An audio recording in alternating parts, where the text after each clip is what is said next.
Open the eyes of my heart, Lord. Open the eyes of my heart.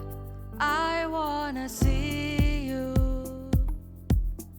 I wanna see you.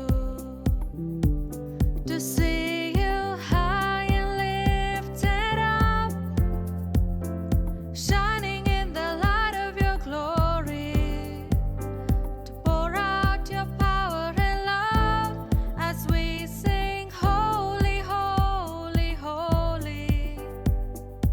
Holy, holy, holy. I wanna see you. மனிதனாய் இந்த பூமிக்கு வந்த தேவனாகிய இயேசு கிறிஸ்துவின் இனிய நாமத்தில் உங்களை நான் வாழ்த்துகிறேன். நாம் தொடர்ந்து சமவெளி பிரசங்கம், சர்மன் ஆன் த பிளெயின்ஸ் அப்படின்ற தலைப்பின் கீழே பல வாரங்களாக படிச்சுட்டு இருக்கிறோம். இதனுடைய வேத பகுதி 17ஆம் வசனத்திலிருந்து 49ஆம் வசனம் வரைக்கும். அதில் இன்னைக்கு நம்ம கடைசி பகுதியான சமவெளி பிரசங்கத்தின் முடிவுரை, conclusion of the sermon on the plains அப்படின்ற தலைப்பின் கீழே படிக்க போகிறோம். ஏற்கனவே நம்ம 31 வசனங்களை படிச்சிட்டோம். இன்னைக்கு 32லேருந்து 49 வரைக்கும் நம்ம படிக்க போகிறோம். இப்போ இதுக்கு ஒரு சிறு தலைப்பு கொடுக்க போகிறோம். லூக்கா 6ஆம் அதிகாரம் 32லேருந்து 36 வரைக்கும் சில தேவனின் குணாதிசயங்கள், சம் காட்ஸ் கேரக்டர்ஸ். முதலாவது அந்த வேத பகுதியை வாசித்துடலாம். அதுக்கு பிறகு நான் உங்களுக்கு ஒன்றொன்னா எக்ஸ்பிளைன் பண்ணுறேன். லூக்கா 6ஆம் அதிகாரம் 32ஆம் வசனத்திலிருந்து, உங்களை சிநேகிக்கிறவர்களையே நீங்கள் சிநேகித்தால் உங்களுக்கு பலன் என்ன? பாவிகளும் தங்களை சிநேகிக்கிறவர்களை சிநேகிக்கிறார்களே. உங்களுக்கு நன்மை செய்கிறவர்களுக்கே நீங்கள் நன்மை செய்தால் உங்களுக்கு பலன் என்ன? பாவிகளும் அப்படி செய்கிறார்களே. திரும்ப கொடுப்பார்கள் என்று நம்பி நீங்கள் கடன் கொடுத்தால் உங்களுக்கு பலன் என்ன? திரும்ப தங்களுக்கு கொடுக்கப்படும்படியாக பாவிகளும் பாவிகளுக்கு கடன் கொடுக்கிறார்களே. இப்போ இந்த இடத்துல மறுபடியுமாக இயேசு ஒரு வார்த்தையை ரிப்பீட் பண்ணியிருக்கிறாரு. அது என்ன அப்படின்னா, பாவிகள் என்ன செய்வாங்க அப்படிங்கிறத இங்கே சொல்லியிருக்கிறார். பாவிகள் அப்படின்னு சொன்னால் நம்ம என்ன புரிஞ்சுக்கணும்? சீஷர்கள் அல்லாதவர்கள் அப்படின்றத நம்ம விளங்கி கொள்ளணும். இப்போ இவங்கெல்லாம் என்ன பண்ணுவாங்க அப்படின்னு சொல்லி 3 காரியங்களை இங்கே இயேசு சொல்கிறாரு. முதலாவதாக சிநேகிக்கிறவர்களை சிநேகிப்பார்கள் அப்படின்னு சொல்கிறாரு. நன்மை செய்கிறவர்களுக்கு நன்மை செய்வார்கள்.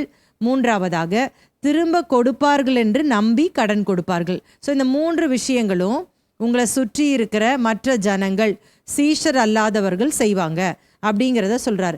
இதனால் உங்களுக்கு என்ன பலன் அப்படின்னு கேட்குறாரு. அப்போ பலன் என்ன அப்படிங்கிறது தான், எதை செஞ்சால் நமக்கு பலன் கிடைக்கும் அப்படிங்கிறது அடுத்த வசனத்தில் அவர் சொல்லித்தரார். லூக்கா 6ஆம் அதிகாரம் 35ஆம் வசனம், உங்கள் சத்துருக்களை சிநேகியுங்கள், நன்மை செய்யுங்கள், கைமாறு கருதாமல் கடன் கொடுங்கள், அப்பொழுது உங்கள் பலன் மிகுதியாயிருக்கும். உன்னதமானவருக்கு நீங்கள் பிள்ளைகளாயிருப்பீர்கள். அவர் நன்றி அறியாதவர்களுக்கும் துரோகிகளுக்கும் நன்மை செய்கிறாரே. ஏற்கனவே போன வாரத்தில் நம்ம 7 ஸ்டார்ட்லிங் கமாண்ட்ஸ், 7 விதமான வியக்க வைக்கும் கட்டளைகள் அப்படின்னு சொல்லும் பொழுது ஏராளமான காரியங்களை நம்ம படித்தோம். அதற்கு ஒத்த காரியத்தை தான் மறுபடியும் இயேசு இங்கே ரிப்பீட் பண்ணுறாரு. என்னெல்லாம் சொல்கிறார் பாருங்களேன். பலன் எப்பொழுது மிகுதியாகுமா? உங்கள் சத்துருக்களை சிநேகியுங்கள், நன்மை செய்யுங்கள், கைமாறு கருதாமல் கடன் கொடுங்கள். ஏன் இப்படி செய்ய சொல்கிறாரு அப்படிங்கிற ரீசனையும் இங்கே கொடுத்துருக்காரு. ஏன்னா உன்னதமானவருக்கு நீங்கள் பிள்ளைகளாக இருக்கிறீங்க, பரலோகத்தின் தேவனுக்கு நீங்கள் பிள்ளைகளாக இருக்கிறீங்க. அவர் என்ன பண்ணுறாரு? நன்றி அறியாதவர்களுக்கும் துரோகிகளுக்கும் அவர் பலன் அளிக்கிறாரே அப்படின்னு சொல்லிட்டு அடுத்த ஒரு முக்கியமான வசனத்தை ஆண்டவர் சொல்கிறாரு. 36ஆம் வசனம், ஆகையால் உங்கள் பிதா இரக்கமுள்ளவராய் இருக்கிறது போல நீங்களும் இரக்கமுள்ளவர்களாய் இருங்கள். இப்போ ஒட்டு மொத்தத்தில் அவர் என்னதான் சொல்ல வராரு அப்படின்னு நீங்கள் கேட்குற மாதிரி இருக்குது. என்ன சொல்ல வராருன்னா, நீங்கள் என்னுடைய சீஷர்கள் தானே, என்ன மாதிரி இருங்க, லைக் ஜீசஸ், இயேசுவை போல் அப்படின்றது தான் இந்த பகுதியில் இயேசு நமக்கு கற்றுக் கொடுக்கிறது. இப்போ இன்னைக்கு கிறிஸ்தவ உலகத்தில் பார்த்தோம் அப்படின்னா பாட்டுக்கு பஞ்சமே இல்லை பாருங்களேன். தினம் நிறைய பேர் பாடல்கள் எழுதி ரிலீஸ் பண்ணுறாங்க. வர்ஷிப் கான்சர்ட்ஸ் நடக்குது.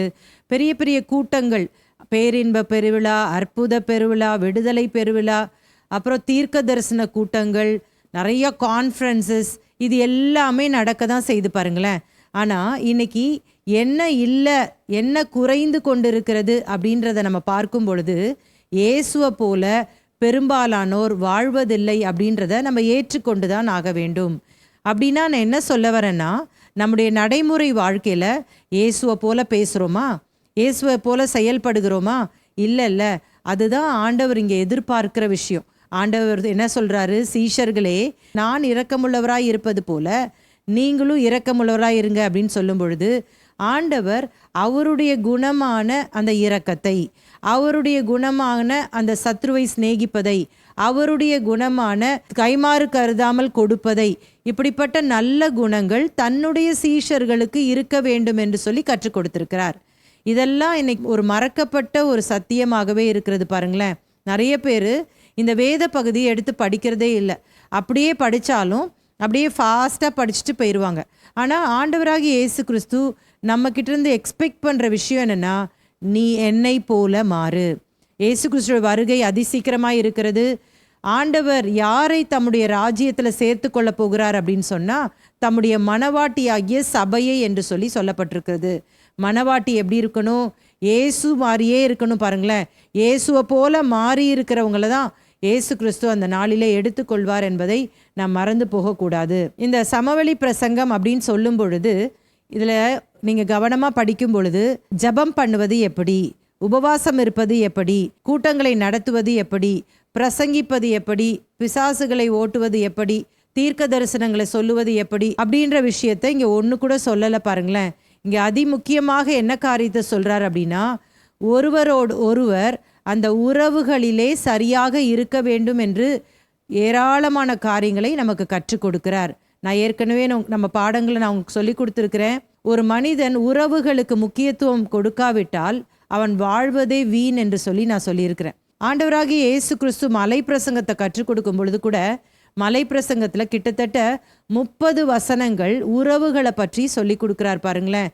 அங்கே ஜபம், தர்மம், உபவாசம் இப்படிலாம் சொல்லித்தரார் தான். ஆனாலும் மற்ற எல்லா காரியங்களை காட்டிலும் உறவுகளுக்கு தான் மிகுந்த முக்கியத்துவத்தை கொடுப்பதை நம்மால பார்க்க முடிகிறது.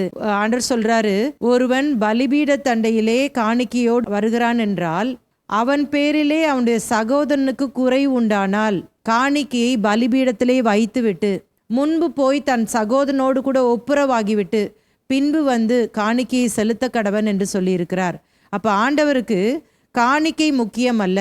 இல்லாவிட்டால் நம்முடைய ஜெபங்கள் கேட்கப்பட வேண்டுமானால் சக உறவுகளிலே சரியாக இருக்க வேண்டும் என்பதை தான் இயேசு இந்த போதனைகள் மூலமாக நமக்கு கற்றுக் கொடுக்கறத பார்க்கலாம்.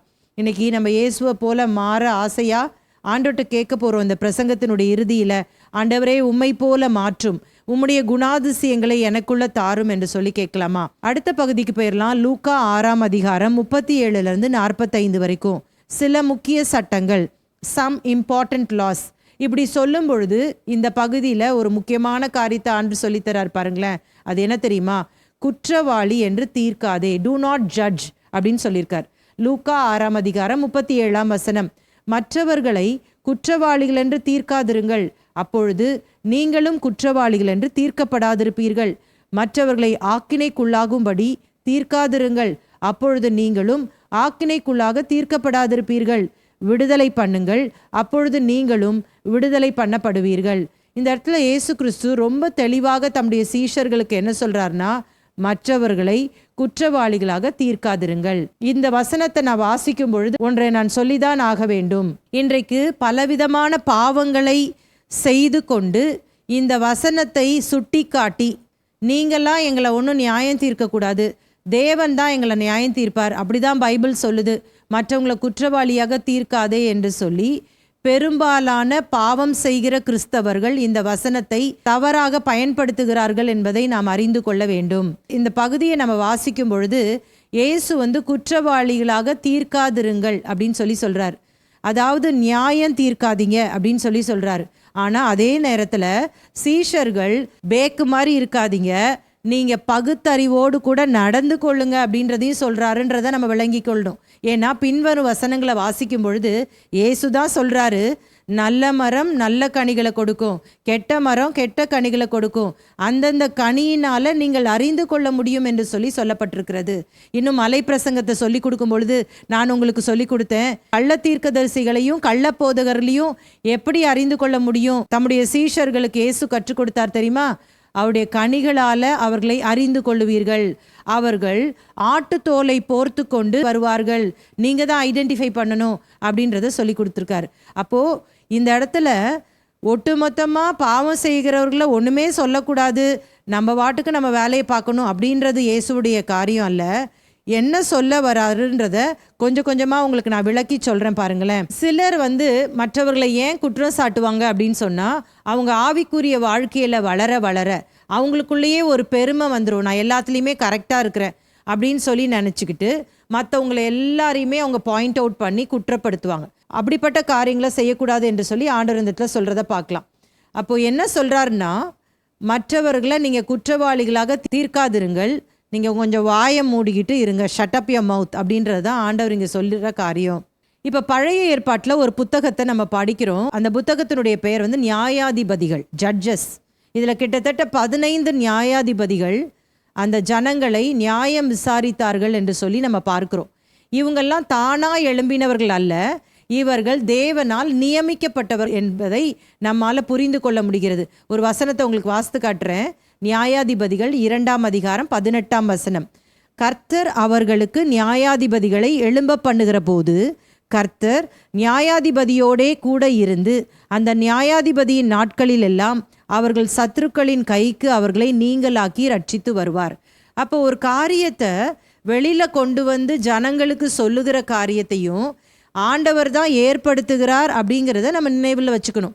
இல்லாட்டி நம்ம கண்மூடித்தனமாக எல்லாரும் சொல்கிறதையும் நம்ம நம்புவோம். பாருங்களேன், சிலர் பைபிளை ஒழுங்காக வாசிக்க மாட்டாங்க, ஜெபம் பண்ண மாட்டாங்க, ஆண்டவருக்குள்ளே ஒழுங்காகவே இருக்க மாட்டாங்க. அப்போ அவங்க என்ன நினைப்பாங்கன்னா, யார் சொன்னாலும் நல்லா தானே இருக்குது, இது வெளுத்ததெல்லாம் பால் அப்படின்னு சொல்லி நினச்சி எல்லாத்தையும் ஏற்றுக்கொள்வாங்க. அப்படி நிறையா பேர் கிறிஸ்தவத்தில் வஞ்சிக்கப்படுற கூட்டம் நிறைய பேர் இருக்காங்க பாருங்களேன். அதனால எது கரெக்டு எது தப்பு அப்படின்றத சீஷர்களாக இருக்கிற நாம தான் பகுத்தறிந்து கொள்ளணும். ஏனென்று சொன்னால் இந்த நியாயாதிபதி என்று சொல்லி இங்கே குறிப்பிடப்பட்டிருக்கவங்க யார் அப்படின்னா, தேவ ஜனங்களை காப்பாற்றுகிறவர்கள். அதை நீங்கள் மறந்துடக்கூடாது. ஸோ தேவ ஜனங்களை காப்பாற்றுவதற்காக கர்த்தரே அந்தந்த சூழ்நிலையில் அந்தந்த காலகட்டத்தில் ஜட்ஜஸ் அன்னைக்கு ஏற்படுத்தினது போல இன்றைக்கும் அந்த எச்சரிப்பின் சத்தத்தை கொடுக்கிற அநேக ஊழியர்களை கர்த்தர் எழுப்பிதான் இருக்கிறார். ஸோ இப்போ நமக்கு ஒரே கன்ஃபியூஷனாக இருக்கலாம், இப்போ என்னதான் நீங்கள் சொல்ல வரீங்க அப்படின்னு சொல்லிட்டு உங்களுக்கு கன்ஃபியூஷனாக இருக்கலாம். வேதம் தெளிவாக சொல்லுகிறது, யோவான் 7:24 தோற்றத்தின்படி தீர்ப்பு செய்யாமல் நீதியின்படி தீர்ப்பு செய்யுங்கள் என்றார். அப்போனா இங்கே ஆண்டவரே ஒரு அனுமதி கொடுத்துருக்கிறார்ல, தோற்றத்தின்படி நீங்கள் தீர்ப்பு செய்யக்கூடாது, எல்லாத்தையும் நல்லா விசாரித்து நீதியான காரியங்களுக்கு நீங்கள் தீர்ப்பு சொல்லலான்னு சொல்லியிருக்கிறார்ல. இப்போது என்னென்ன நியாய தீர்ப்பு முறைகள் இருக்குது அப்படின்றத ஃபஸ்ட்டு படிக்க போகிறோம். இதில் நம்ம என்னென்ன பயன்படுத்தலாம் அப்படின்றதையும் நம்ம கற்றுக்கொள்ள போகிறோம். எதை பயன்படுத்தக்கூடாது அப்படின்ற தெளிவான காரியத்தை இன்றைக்கி நம்ம படிக்க போகிறோம். முதல்ல என்னென்ன நியாய தீர்ப்பு இருக்குது அப்படின்னு சொல்லும் பொழுது அதை 2 ஆங்கிளில் பார்க்கணும் பாருங்களேன். ஒன்று என்ன அப்படின்னா, பாவமான நியாய தீர்ப்பு முறைகள், இன்னொன்று பாவம் இல்லாத நியாய தீர்ப்பு முறைகள். முதல்ல நம்ம பாவமான நியாய தீர்ப்பு முறைகளை படிச்சிடலாம். கிட்டத்தட்ட 5 காரியங்களை இன்றைக்கி நம்ம படிக்க போகிறோம். ஒவ்வொன்றாக நான் உங்களுக்கு கற்றுக் கொடுக்குறேன். மாய்மாலமான நியாய தீர்ப்பு, ஹிப்போக்ரிட்டிக்கல் ஜட்ஜ்மெண்ட். சுயநீதியான நியாய தீர்ப்பு, செல்ஃப் ரைச்சஸ் ஜட்ஜ்மெண்ட். மேலோட்டமான நியாய தீர்ப்பு, சூப்பர்ஃபிஷியல் ஜட்ஜ்மெண்ட். கடுமையான மன்னியாத நியாய தீர்ப்பு, ஹார்ஷ் அன்ஃபர்கிவிங் ஜட்ஜ்மெண்ட். தவறான உண்மை இல்லாத நியாய தீர்ப்பு, wrong and untrue judgement. So ஒவ்வொன்றா படிக்கலாம். முதலாவதாக மாய்மாலமான நியாய தீர்ப்பு, ஹிப்போக்ரிட்டிக்கல் ஜட்ஜ்மெண்ட். இது முற்றிலும் தவறானது. வேதத்தின் அடிப்படையில் பார்க்கும் பொழுது, நம்ம இயேசு கிறிஸ்துடைய வாழ்க்கையை உற்று கவனிக்கும் பொழுது, இயேசு கிறிஸ்து மிகப்பெரிய பாவங்களை செஞ்சவங்களை கூட மன்னிச்சிட்டார் பாருங்களேன். ஆனால் மாய்மாலம் அப்படின்னு சொல்கிற அந்த பாவத்தை அவர் மன்னிக்கவே இல்லை. அதை கடுமையாக அவர் சாடினார் என்று கூட சொல்லலாம். மத்தேயு 23ஆம் அதிகாரத்தை நம்ம ஏற்கனவே தியானித்திருக்கிறோம். அதை நான் உங்களுக்கு சொல்லி கொடுத்துருக்கிறேன். சாப்டர் ஆஃப் ஓவ்ஸ், ஐயோவின் அதிகாரங்கள் என்று சொல்லி நான் கற்றுக் கொடுத்துருக்கிறேன். அதில் எத்தனை முறை மாயக்காரரே வேத பாரகரே, மாயக்காரரே வேத பாரகரே என்று சொல்லி பல முறை அவர் சொல்லி இருப்பதை நம்மால் பார்க்க முடிகிறது பாருங்களேன். அப்படின்னா மாய்மாலம், ஹிப்போக்ரசி அப்படின்றத அவர் வெறுக்கிறார் என்பதை நம்மளால் புரிந்து கொள்ள முடிகிறது. அதாவது ஒருவன் ஆண்டவர்கிட்ட என்னால் முடியல ஆண்டவரே, நான் தப்பு பண்ணிட்டேன் அப்படின்னு சொன்னால் இயேசு ஏற்றுக்கொள்வார்.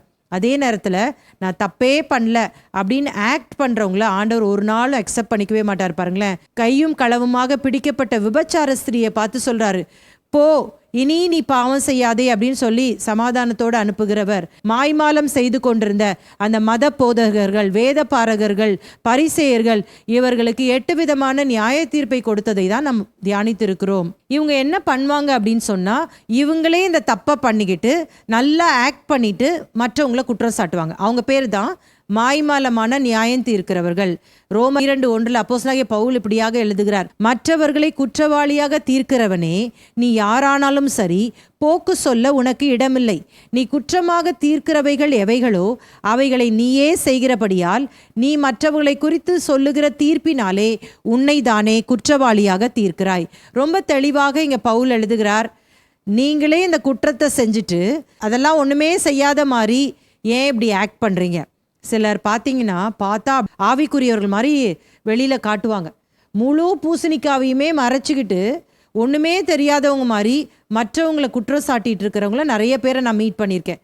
அப்படிப்பட்டவர்களுக்கு தான் ஆண்டவர் இந்த காரியத்தை சொல்கிறார், நீயே அந்த குற்றத்தை செஞ்சுட்டு மற்றவங்க மேலே குற்றம் சாட்டலாமா அப்படின்னு சொல்லிட்டு ஆண்டவர் சொல்கிறாரு. மத்தேயு 7:1 நியாயம் தீர்க்கக்கூடாது அப்படின்னு சொல்லதான் செய்கிறாரு. ஆனால் அதுக்கு முன்னால் மாய்மாலத்தை ஆண்டவர் கண்டிக்கிறார் பாருங்க.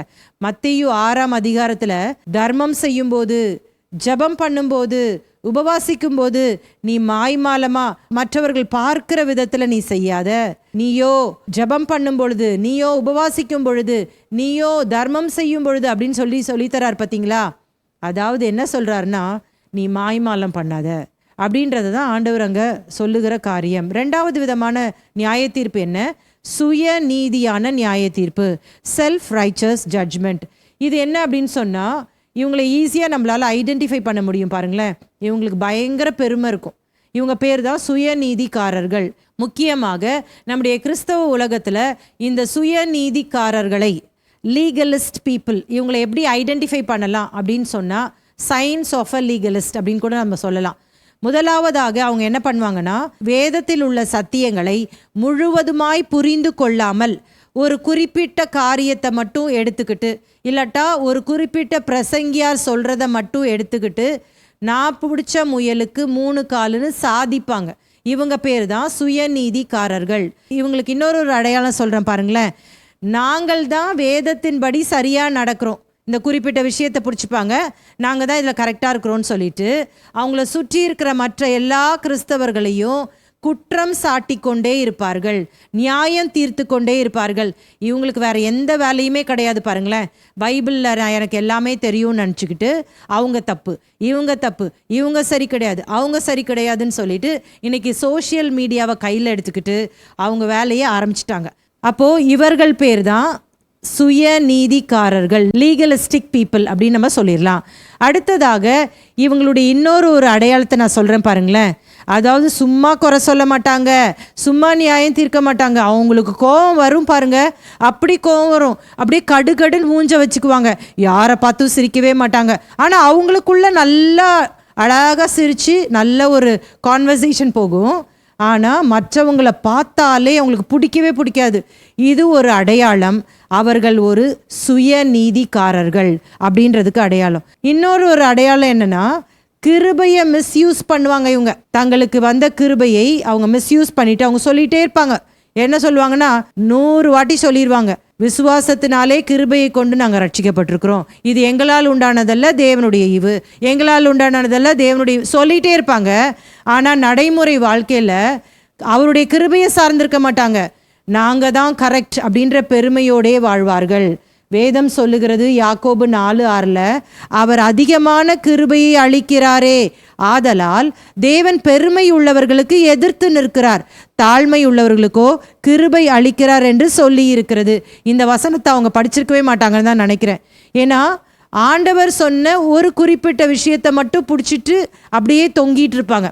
இன்னும் பர்டிகுலராக சொல்லணும்னா, ஏசு கிறிஸ்து சொன்னது கூட அவங்களுக்கு முக்கியம் கிடையாதுங்க. அப்போஸ்தலனாகிய பவுல் அவர் பர்டிகுலராக நிருபங்கள் எழுதுறார். நிருபங்கள் அப்படின்னு சொல்லும் பொழுது அந்த சபையினர் சந்தித்ததான பிரச்சனைகளுக்கான கேள்விகளாக இருக்கும். இல்லைன்னா பவுல் அங்கே போய் ஏற்கனவே ஊழியம் செய்து விட்டு வந்திருப்பார். இந்த தேவ பிள்ளைகள் இந்த சத்தியத்தை விட்டு கொஞ்சம் டைவர்ட் ஆகி போகிற மாதிரி இருக்கும். அப்போ அதை கரெக்ட் பண்ணி அவர் நிருபங்கள் எழுதுவார். இவங்க அதெல்லாம் படிக்கவே மாட்டாங்க. அந்த பேக்ரவுண்ட் என்னன்னு தெரியாது, ஒன்றுமே தெரியாது. பவுல் எழுதியிருக்காரு, இவங்க பைபிளுக்கு புறம்பா நடக்கிறாங்க அப்படின்னு இவங்களே ஜட்ஜ்மெண்ட் கொடுத்துட்டே இருப்பாங்க. பாருங்களேன், இவங்களை பற்றி நம்ம எப்படி நல்லா விளங்கிக்கொள்ளணும்னா, ஒரு குறிப்பிட்ட பகுதியை மட்டும்தான் எம்பசைஸ் பண்ணுவாங்க, மற்றது எல்லாத்தையுமே விட்டுருவாங்க. இவர்களுக்கு ஒரு நல்ல உதாரணத்தை இயேசு கிறிஸ்து சொல்லியிருக்கிறார். என்ன அப்படின்னா, லூக்கா 18 நீங்கள் அப்புறமா வாசித்து பாருங்க. ஏற்கனவே உங்களுக்கு வாசித்தவங்களுக்கே தெரியும். பரிசேயனும் ஆயக்காரனும் தேவாலயத்தில் போய் ஜெபம் பண்ண போவாங்க. ஜெபிக்க போகும் பொழுது இந்த பரிசேயன் எப்படி ஜெபம் பண்ணுவான் அப்படின்னு சொன்னால், நான் இந்த மற்றவங்க கெட்டவங்க செய்கிற மாதிரி எந்த விஷயத்தையும் செய்யலை, இந்த ஆயக்காரனை போல் நான் மோசமானவனா இல்லை, நான் வாரத்துக்கு 2 முறை உபவாசம் பண்ணுறேன், எல்லாத்துலேயும் தசமபாகம் கொடுக்குறேன், அப்படி இப்படின்னு பயங்கரமாக பில்டப் பண்ணிட்டு அவன் ஜெபம் பண்ணிட்டு இருப்பான். ஆனால் ஆயக்காரன் அவன் முன்பாக வருவதற்கூட அவன் துணியாமல் தூரத்தில் நின்று மார்பிலை அடித்து கொண்டு பாவியாகிய என்மேல் கிருபையாயிரும் என்று சொல்லி ஜெபித்தான் அப்படின்னு சொல்லி வேதம் சொல்லுகிறது. இவர்கள் இருவரில் எவர் நீதிமான்கள் ஆக்கப்பட்டார்கள் அப்படின்னு சொல்லும் பொழுது பரிசேயன் அல்ல, ஆயக்காரனே என்று சொல்லி இயேசு கிறிஸ்துவே சொல்லுகிற அந்த காரியத்தை நம்மளால பார்க்க முடிகிறது. லூக்கா 18 அதிகாரம் 14 வசனத்தை மட்டும் வாசித்துடலாம். அவன் அல்ல, இவனே நீதிமானாக்கப்பட்டவனாய் தன் வீட்டுக்கு திரும்பி போனான் என்று உங்களுக்கு சொல்லுகிறேன். ஏனெனில் தன்னை உயர்த்துகிறவன் எவனும் தாழ்த்தப்படுவான், தன்னை தாழ்த்துகிறவன் உயர்த்தப்படுவான் என்றார். ஒவ்வொன்றுத்துக்கும் குறை சொல்லிட்டே இருப்பாங்க. பாருங்களேன், நீங்கள் நல்லா நோட்டீஸ் பண்ணீங்க அப்படின்னா, உட்கார்ந்தா குற்றம், நின்னா குற்றம், நாங்கள் பண்ணுறது மட்டும்தான் சரி அப்படின்னு சொல்லுகிறவர்கள் பேர் சுய நீதிக்காரர்கள். இவர்களை பற்றி வேதம் என்ன சொல்லுகிறது? இவர்கள் பெருமை உள்ளவர்கள். பெருமை உள்ளவர்களுக்கு கர்த்தரே எதிர்த்து நிற்கிறாராம். அதனால நம்ம அவங்கள பற்றி கவலைப்பட தேவையில்லை. இவங்க இப்படி குற்றம் சாட்டுறாங்களே, இப்படி அன்பில்லாமல் நடந்துக்கிறாங்களே அப்படின்னு நம்ம கவலைப்பட தேவையில்லை. நம்மளால முடிந்ததுன்னா அவங்களுக்காக ஜெபிக்கலாம். சரியா? அடுத்த 3வது காரியம் என்ன அப்படின்னா, மேலோட்டமான நியாய தீர்ப்பு, சூப்பர்ஃபிஷியல் ஜட்ஜ்மெண்ட். இதுவும் வேதத்தின்படி தவறானது. பாருங்களேன், எப்பவுமே யாராவது ஒருத்தர் குற்றம் இழைத்தால் அதை மேலோட்டமாக பார்த்துட்டு இவங்க இப்படிதான் எனக்கு நல்லாவே தெரியும் அப்படின்னு சொல்லிட்டு ஜட்ஜ் பண்ணக்கூடாது என்பதுதான் இதனுடைய அர்த்தம். நீதிமொழிகளில் 18 அதிகாரம் 13 வசனம் இப்படியாக சொல்லுகிறது, காரியத்தை கேட்கும் முன் உத்தரம் சொல்லுகிறவனுக்கு அது புத்தியீனமும் வெட்கமுமாயிருக்கும். அவசரப்பட்டு என்ன பண்ணுவாங்க? பிறரை குற்றம் சாட்டிடுவாங்க. ஒன்றுமே தெரியாது, முழு கதையுமே தெரியாது, ஆனால் அவசரப்பட்டு செஞ்சுருவாங்க. அப்போ இது ரொம்ப தப்பு. பாருங்களேன், ஒரு சம்பவத்தை நம்ம அடுத்த அதிகாரத்தில் படிக்க போகிறோம். லூக்கா 7 அதிகாரத்தில் இயேசு பரிசேயனாகிய சீமோன் வீட்டில் போய் பந்தி இருப்பார், விருந்து சாப்பிடுவார். அப்போ சாப்பிடும் பொழுது ஒரு பாவியான ஒரு ஸ்திரீ தன்னுடைய கரத்திலே அந்த தைலத்தை எடுத்து கொண்டு அதை அவருடைய பாதத்திலே ஊற்றி கண்ணீரினால் நனைத்து தன்னுடைய தலைமயிரினால் துடைத்து கொண்டிருக்கும் பொழுது இந்த சீமோன் சொல்வார், இவர் தீர்க்கதரிசியா இருக்கிறாரு, தொடுகிற இந்த ஸ்திரீ பாவியானவள் என்பதை அறியாமல் இருக்கிறாரே என்று சொல்லி தன்னுடைய இருதயத்தில் யோசிப்பான். அப்போ சீமோனை பார்த்து இயேசு சொல்வார், நான் இவ்வளோ நேரமாக இங்கே இருந்தேன், நீ எனக்கு இந்த மாதிரி தைலத்தை என்னுடைய சரீரத்தில் பூசலை, என்னை நீ முத்தம் செய்யலை அப்படின்னு சொல்லிட்டு அவனை பார்த்து ஒரு காரியத்தை கேட்பாரு. அப்படின்னு ஒரு உவமையாக அவனை சொல்லுவார். 2 பேர் கடன் வாங்கினாங்க. ஒருத்தன் இவ்வளோ கடன் வாங்கினா, இன்னொருத்தன் கொஞ்சம் தான் கடன் வாங்கினா. இதில் இந்த நிறைய கடன் வாங்கினவுடனே அந்த எஜமான் மன்னிச்சிட்டாருன்னா யார் அதிக எஜமான் மேலே அன்பு வைப்பாங்க அப்படின்னு கேட்கும் போது சீமோன் சொல்வார், யாருக்கு அதிகம் மன்னிக்கப்பட்டதோ அவனுக்கு தான் அப்படின்னு சொல்லுவார். அப்போ சீமோனை பார்த்து இயேசு சொல்வார், லூக்கா சுவிசேஷம் 7 அதிகாரம் 47 வசனத்தில், ஆதலால் நான் உனக்கு சொல்லுகிறேன், இவள் செய்த அநேக பாவங்கள் மன்னிக்கப்பட்டது, இவள் மிகவும் அன்பு கூர்ந்தாளே, எவனுக்கு கொஞ்சம் மன்னிக்கப்படுகிறதோ அவன் கொஞ்சமாய் அன்பு கூறுவான் என்று சொல்லிங்கிறார். ஸோ இந்த சம்பவம் நமக்கு எல்லாருக்கும் நல்லா தெரியும். அதாவது அவ தன்னுடைய நன்றி கடனாக ஆண்டவர் தன்னை மன்னிக்கிறார், தன்னை நேசிக்கிறார் அப்படின்ற அன்பின் வெளிப்பாடாக அவ செய்கிறத அவளை சுற்றி இருந்த ஜனங்கள் தப்பாக புரிஞ்சுக்கிட்டாங்க. சீமோன் இங்கே ஜட்ஜ்மெண்ட்டே கொடுத்துட்டார். இயேசுவை குறித்து என்ன சொல்கிறாரு? இவ பாவியா இருக்கா, அவரை தொடர்றது பாவின்னு கூட தெரியாமல் இவர் இருக்காரே, இவரெல்லாம் ஒரு தீர்க்கதரிசியா அப்படின்னு ஜட்ஜ்மெண்ட்டே கொடுத்தார். இது பேர் தான் மேலோட்டமான நியாய தீர்ப்பு. இதை ஒரு நாளும் நம்ம பண்ணக்கூடாது. பாருங்களேன், இதை இயேசு இங்கே கடிந்து கொள்ளுகிறதை பார்க்கலாம். 4வதாக கடுமையான மன்னியாத நியாய தீர்ப்பு, ஹார்ஷ் அன்ஃபர்கிவிங் ஜட்ஜ்மெண்ட். வேதம் நமக்கு தெளிவாக சொல்லுகிறது, யார்கிட்டையும் கடினமாக நடந்து கொள்ளக்கூடாது என்று சொல்லி. அதாவது தீத்து 3:2 வாசிக்கிறேன் பாருங்களேன். ஒருவனையும் தூஷியாமலும் சண்டை பண்ணாமலும் பொறுமை உள்ளவர்களாய் எல்லா மனுஷருக்கும் சாந்த குணத்தை காண்பிக்கவும் அவர்களுக்கு நினைப்பூட்டு. Always to be gentle toward everyone. எப்போவுமே சாந்த குணத்தை நீங்கள் மெயின்டைன் பண்ணணும். அப்படிங்கிறத இங்க பவுல் வந்து தீத்துக்கு எழுதுறத பார்க்கலாம். மலை பிரசங்கம் படிக்கும்போது மத்தேயு 5:7 ஒன்று நம்ம படித்தோம். என்னதுன்னா, இரக்கம் உள்ளவர்கள் பாக்கியவான்கள், அவர்கள் இரக்கம் பெறுவார்கள். இன்னைக்கு கூட நம்ம ஆரம்ப வசனங்களை படித்தோம்ல, நான் இரக்கமுள்ளவராய் இருக்கிறது போல நீங்களும் இரக்கமுள்ளவர்களாய் இருங்க சொன்னார்ல, அதை தான் இங்கே நான் நினைப்பூட்ட விரும்புகிறேன். மத்தேயு 7:2 வாசிக்கும் பொழுது, ஏனெனில் நீங்கள் மற்றவர்களை தீர்க்கிற தீர்ப்பின்படியே நீங்களும் தீர்க்கப்படுவீர்கள், நீங்கள் மற்றவர்களுக்கு அளக்கிற அளவின்படியே உங்களுக்கும் அளக்கப்படும். அப்ப இங்க என்ன நம்ம கற்றுக்கொள்ளணும் அப்படின்னா, யாரையுமே கடுமையாக மன்னிக்காத அளவிற்கு அவங்கள நியாயம் தீர்க்க கூடாது அப்படின்ற காரியத்தை நம்ம விளங்கி கொள்ளணும். அது வேதத்திற்கு புறம்பானது, அது பாவம் செய்கிறதற்கு அடையாளம் அப்படின்றத புரிஞ்சுக்கணும். அப்ப அதுக்கு ஒரு வே இருக்கு, நம்ம அதை கற்றுக்கொள்ள போறோம். அதற்கு ஒரு வழிமுறை இருக்கிறது. 5வதாக, தவறான உண்மை இல்லாத நியாய தீர்ப்பு, ராங் அன்ட்ரூ ஜட்ஜ்மெண்ட். இதுவும் தவறானது. பாருங்களேன், இதே தீத்து எடுத்து வாசிக்கும் பொழுது என்ன சொல்லப்பட்டிருக்கிறது? ஒருவனையும் தூஷியாமலும் சண்டை பண்ணாமலும் பொறுமையுள்ளவர்களாய் அப்படின்னும் போது, ஏதாவது ஒரு நியூஸ் தெரிஞ்ச உடனே கடாபுடான்னு கத்தி அது உண்மையா பொய்யா அப்படின்றத அறிந்து கொள்ளாமலே நியாயம் தீர்க்கக்கூடாது அப்படின்றத அந்த வேத பகுதி நமக்கு சொல்லுது. பொய் சாட்சி எடுத்து வந்து சிலர் நம்மகிட்ட வருவாங்க, இவங்க தப்பு பண்ணிட்டாங்க, அவங்க தப்பு பண்ணிட்டாங்க அப்படின்னு சொல்லிட்டு. அந்த டைம்ல ரொம்ப கேர்ஃபுல்லா இதை டீல் பண்ணும். பாருங்களேன், நீதிமொழிகள் 19:5 வாசிக்கிறோம், பொய் சாட்சிக்காரன் ஆக்கினைக்கு தப்பான், பொய்களை பேசுகிறவனும் தப்புவதில்லை. இந்த மாதிரி பொய் சாட்சி சொல்லுகிறவர்கள், பொய்களை சொல்லுகிறவர்கள் ஆண்டவருக்கு விரோதமாக பாவம் செய்கிறார்கள் என்பதை வேதம் சொல்லுகிறது. அவங்க ஆக்கினைக்கு தப்ப முடியாது அப்படிங்கிறதையும் வேதம் சொல்லுகிறது. அப்ப ஏன் நம்ம மற்றவங்களை நியாயம் தீர்க்க கூடாது அப்படின்றத இயேசு இங்க சொல்றாரு. ஏன்னா இப்ப நம்ம அவங்கள நியாயம் தீர்த்தோம் அப்படின்னா, அவங்கள எந்த அளவுல நம்ம நியாயம் தீர்க்கிறோமோ அதே அளவுல தான் கர்த்தர் நம்மையும் நியாயம் தீர்ப்பாராம். உதாரணமா, நம்ம இயேசு கிறிஸ்து முன்னாடி போய் நிற்கிறோம் அப்படின்னா, ஆண்டவர் ஒரு வீடியோ டேப் மாதிரி போடுவார். என்ன போடுவார்? ஏற்கனவே நம்ம மற்றவங்களை நியாயம் தீர்த்ததை போட்டு காட்டுவார். போட்டு காட்டிட்டு இந்த அளவில் தான் ஒன்றையும் நான் அளக்க போகிறேன்னு சொல்லிடுவார். சரியா? அதுக்காக தான் நம்ம ரொம்ப கேர்ஃபுல்லாக எந்த காரியத்தினாலும் டீல் பண்ணணும். அப்போ 2வது ஒரு விஷயத்தை நான் சொன்னேன்ல, 2 முறைகள் இருக்குது. ஒன்று பாவமான நியாய தீர்ப்பு முறைகள், இன்னொன்று பாவம் இல்லாத நியாய தீர்ப்பு முறை. நான் ஏற்கனவே சொன்னேன், ஆண்டவராகிய இயேசு கிறிஸ்து குற்றவாளி என்று தீர்க்காதன்னு சொன்னால் என்ன சொல்கிறாருன்னு நம்ம புரிஞ்சுக்கணும். எல்லாத்துக்குமே நம்ம அமைதியாக இருக்கணுன்றது கிடையாதுன்னு நான் சொன்னேன்ல. இப்போ தான் நம்ம சரியான விதத்தில் எப்படி பகுத்தறிவோடு கூட நடக்கணுன்றத இந்த பகுதியில் நம்ம படிக்க போகிறோம். பாவம் இல்லாத நியாய தீர்ப்பு முறைகள், அதாவது கிறிஸ்தவர்கள் எப்படி நியாய தீர்ப்பு என்பதை கையாள வேண்டும். What is the Christian approach in judging people?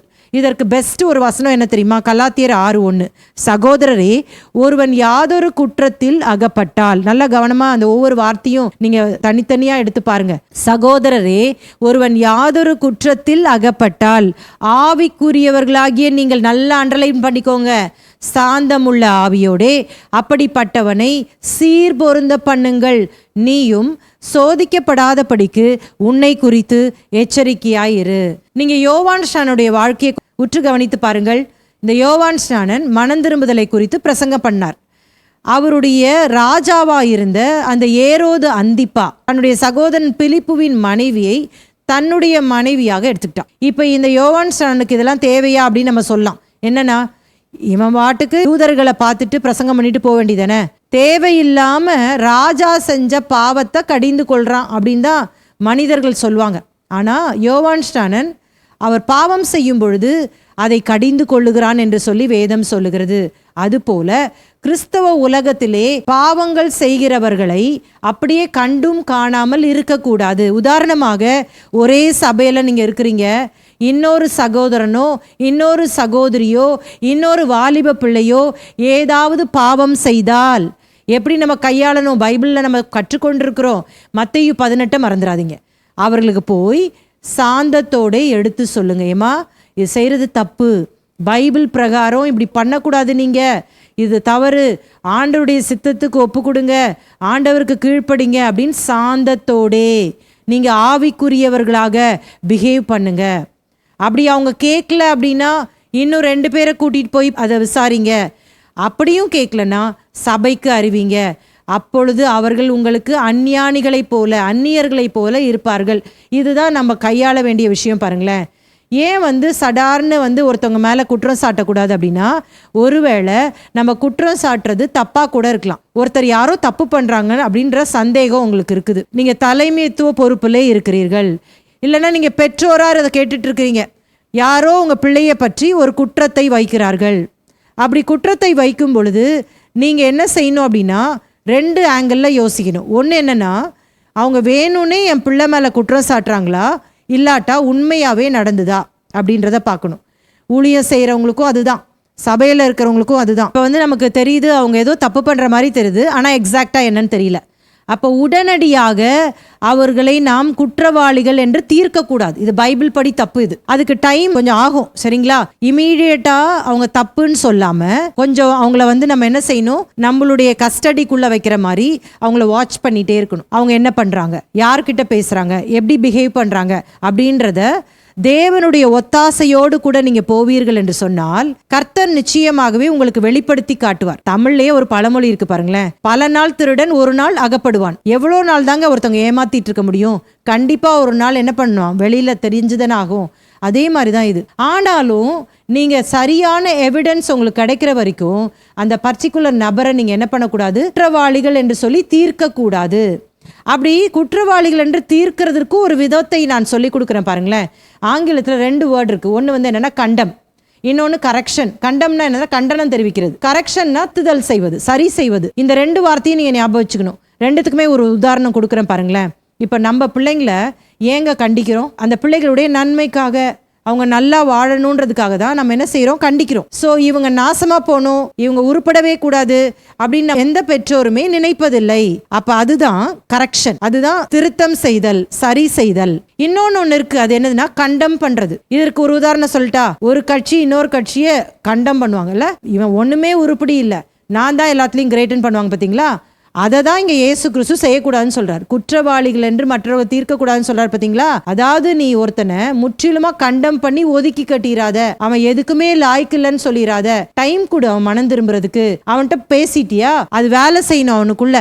அது வரைக்கும் நீ சைலண்டா ஜெபம் பண்ணிட்டே இரு, ஆண்டவர் பார்த்து கொள்வார் என்று சொல்லி அவருடைய கரத்திலே அந்த நியாய தீர்ப்பை ஒப்பு கொடுத்துரு. உன் பார்ட்டை என்னவோ அதை செஞ்சிரு, அப்புறம் ஆண்டவர் பார்த்துப்பார். புரியுதா உங்களுக்கு? அப்போ 2 வார்த்தையை நீங்கள் மறந்துடக்கூடாது. யாராவது சபையிலையோ இல்லாவிட்டா எங்கேயாவது பாவம் செய்கிறவர்களாக நீங்கள் பார்த்தீங்க அப்படின்னா அவர்கள் மனம் திரும்ப வேண்டும் என்ற எண்ணத்தோடு நீங்கள் ஆவிக்குரியவர்களாய் அதை டேக்கிள் பண்ணணும், சரிங்களா?